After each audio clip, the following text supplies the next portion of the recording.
2-3 तासाच्या मेहनतीनंतर आपली एवढी खराड्या गावली असं ती बघा मित्रांनो. आज मी आणि राज इला असो नदीवरती आणि आज आपल्याकडनं खराडे मासे पकडूचे असत आणि त्यासाठी ही मच्छरदाणी आणलो. तर नदीक बघा भरपूर पाणी इला असा आणि ह्या पाण्यात ना खराडे मासे मिळतात म्हणजे छोटे छोटे मासे असतात. बघूया आपल्याला जर मिळाले ना तुमका दाखवते.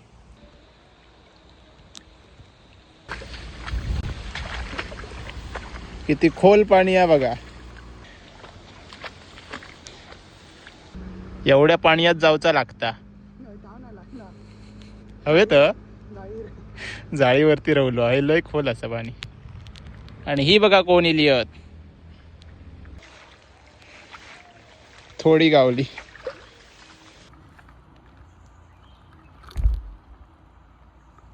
दोन 3 तासाच्या मेहनतीनंतर आपली एवढी खराड्या गावली असं ती बघा